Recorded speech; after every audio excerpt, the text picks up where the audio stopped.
Bonjour à tous, petit update de mon ancienne vidéo. Aujourd'hui, on s'attaque à un sujet essentiel pour toute installation domotique qui se veut sérieuse, MQTT. Si vous voulez connecter des capteurs et des appareils non officiels, ou si vous cherchez juste à rendre votre installation Home Assistant plus flexible, alors MQTT est fait pour vous. Pour ma part, cette configuration me servira dans les prochaines vidéos à configurer Zigbee to MQTT et Somfy Protect to MQTT. Pour vulgariser un peu ce module, MQTT, c'est comme le service postal de votre maison. Mais au lieu d'envoyer des lettres, il envoie des messages ultra légers. Et ce service postal a un bureau postal. On l'appelle le broker MQTT. C'est le cerveau de l'opération. Tous les messages arrivent chez lui avant d'être distribués. Maintenant, imaginez votre thermomètre. C'est un client MQTT. Il a une information à donner. La température du salon est de 22 degrés. Il va l'envoyer au broker. En langage MQTT, on dit qu'il publie l'information. Et qui est intéressé par cette information? Votre système de chauffage, par exemple. Lui aussi est un client MQTT. Il ne s'intéresse qu'aux informations de température. Il va donc dire au broker « Je veux recevoir tous les messages concernant la température du salon ». En langage MQTT, on dit qu'il s'abonne à ce sujet. Le broker, lui, fait le lien, il reçoit le message du thermomètre et le distribue à tous ceux qui sont abonnés comme le chauffage.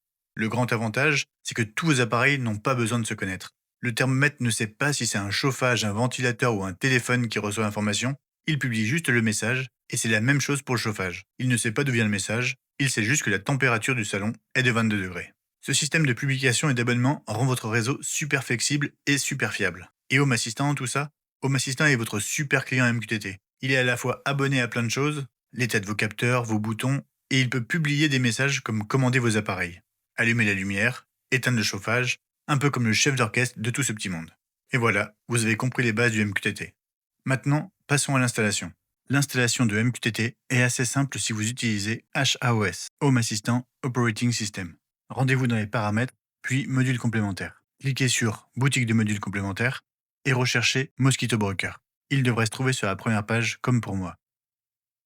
Ouvrez-le, puis cliquez sur Installer. L'installation prend quelques secondes.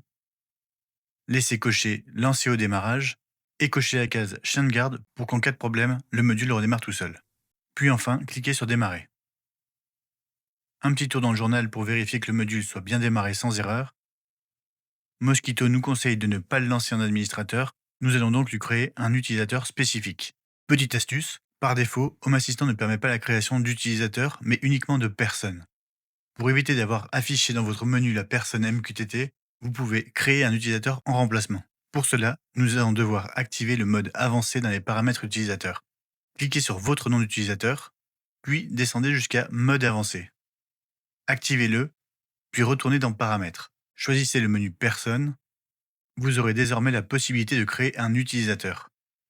Cliquez sur utilisateur, puis ajoutez un utilisateur. Entrez-lui un nom d'affichage. Pour ma part, ce sera MQTT, puis 2 fois le mot de passe.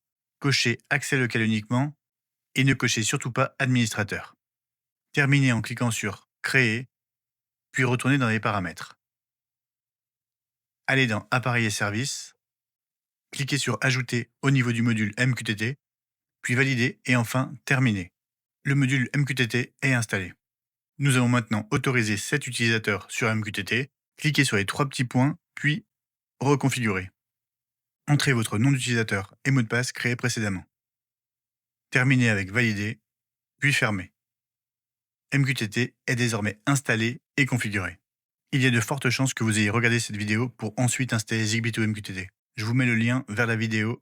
N'hésitez pas à vous abonner si vous avez aimé cette vidéo et à me poser vos questions en commentaire. On se retrouve rapidement pour une nouvelle vidéo. En attendant, je vous dis à très vite!